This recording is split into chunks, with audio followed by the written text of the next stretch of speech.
Ngayong guy, Ma'am, teka lang. nasan yung cellphone ko? Ha? Tama na ang duda ko sa'yo eh. Hindi ka lang hapas lupa, magnanakaw ka pa. Bes, magdahan-dahan ka nga. Nasasaktan mo yung bata eh. Anong dahan-dahan? Paano kung ninakaw niya yung cellphone mo tapos binenta tapos pinambili ng droga? Hindi mababayaran yung buhay mo, yung cellphone mo, tandaan mo yan.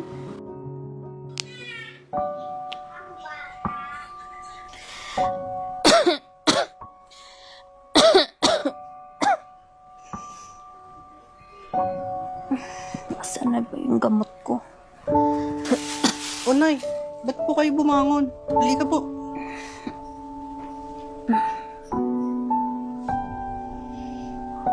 Iinom sana ako ng gamot na Kaso, ubos na pala. Oo nga pala, yung gamot niya na po pala ininom niyo kanina, Nay. Pero wag po kayo mag-alala, ako pong bahala. Anak, salamat Dapat ako yung gumagawa niyan eh. Salamat dahil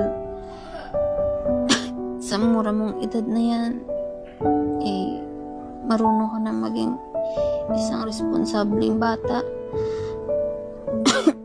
Ano ka ba, Nay? Huwag kang mag-alala, kaya ko pa naman eh. Wala akong sakit, kompleto katawan ko. Kaya sisiw lang po sa akin, kahit anong trabaho. Salamat, anak Sige po, Nay. Magpahinga na po muna kayo dyan. Maghanap po muna ako ng pambili niyo po ng gamot. Ingat ka, anak.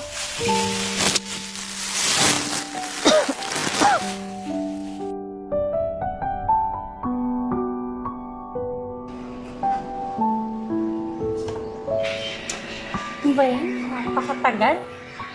Tawagan niya. Hello, Bes! Ano na? Nasaan ka na? Nainip na ako dito ha. Almost 30 minutes na ako nag-aantay sa'yo dito. Ayan naman tayo sa alibay mo na yan eh. Oo na, sige na, bilisan mo na. Don't forget na nandito pa rin ako sa usual spot natin sa Atan Cafe, okay? Bye! Hey, Bes! Sorry ha, nalita ko. Duh! Kailan ka lang ba hindi na late sa mga meetings and hangout natin? Oh, ayan. Nag-order na ako ng pagkain, pero lumamig na. Bagal-bagal mo kasi. Eto naman, masyadong irate. Eto na nga oh. Tara na, kain na tayo. Wait, selfie muna tayo. OMG! Wait. Bago yung phone mo, no? Siyempre, no, bigay sa akin ng sugar daddy. Tara na, selfie na tayo. Sige. Okay, let's eat. Wait. Magkano ba bili mo dyan? Mura lang yan. Ano ka ba? Huwag lang itanong. Kumain ka na dyan. Okay. Ay, aantin ko na lang yung ice coffee ko. Okay. Sige, mauna ka na. Ma'am, baka po pwede makalimot. Kahit magkano lang po, pambili lang po ng gamot ng nanay ko po. Wait, bata ha. Titignan ko lang mukhang may coins pa naman ako dito eh. Ay, Bes, huwag mga bigyan ng hampas lupang yan. Tignan mo, nakakadiri. Ew. Uy, Bes, dahan-dahan ka nga sa pananalita mo. Nakakasakit ka na ha. Ewan ko sa'yo, sinasabi ko, ipambibili niya lang yan ng rugby. Alam mo, napaka-judger mo. Hindi naman siguro lahat. Ay, naku, bahala ka na. Tara na nga. Biglang bumakot ng lugar na to eh. Saglit. Uy, Bes, santayin mo ako. Bilisan mo. Bata, ito. Sansya mo na yung kasama ko ha. Sige po. Ala, cellphone to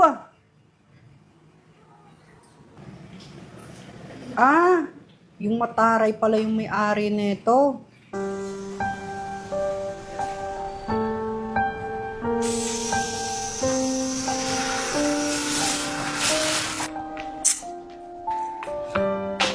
Bes, sa susunod, huwag ka namang judger. Kung ayaw mo magbigay o wala kang ibibigay, pwede bang shh ka na lang? Ay nako, ikaw yung dyan. Huwag mo akong pangaralan. Bakit? Perfect ka ba? Alam mo, nakakapagod ka. Wait. Nawawala yung phone ko. Bas nasa ba yung phone ko? Anong nasa akin? Wala, no? Baka naiwan mo dun sa cafe. Yan na nga bang sinasabi ko eh. Di ba tama ako? Salot yung mga taong ganyan sa mundong ito. Yan ka na naman ang bunganga mo eh. Balikan na lang natin, baka nandun pa yun. Tara na nga. Tara. Tara na, bilis na natin. Baka wala na doon. O see? Wala na. Paano na ako makakabingwit ng mga sugar daddy na to?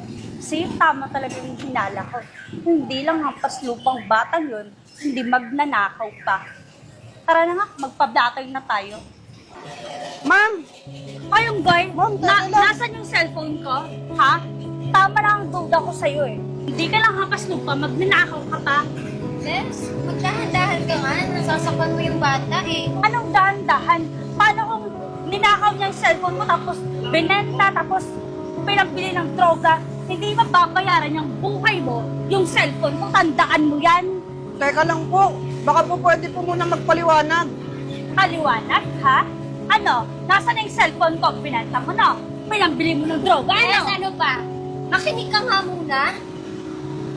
Kanina pa po ako pabalik-balik dito. Baka po kasi bumalik po kayo. Kasi ito po, naiwan niyo po kanina sa mesa. Akin na to. Magnanakaw ka. Ma'am, paalala lang po, hindi po ako masamang tao at hindi po ako adik. Nanlilimos lang po ako kasi kailangan ko po talaga ng pera. Kasi po pambili po ng gamot ng nanay ko. Opo, mahirap lang po ako at mukhang hampas lupa sa paningin mo. Pero yung itong hampas lupa na to ay hindi po kaya mantapak ng tao. Sa inyo na po yan. Hindi ko po kailangan yan. Mauna na po ako.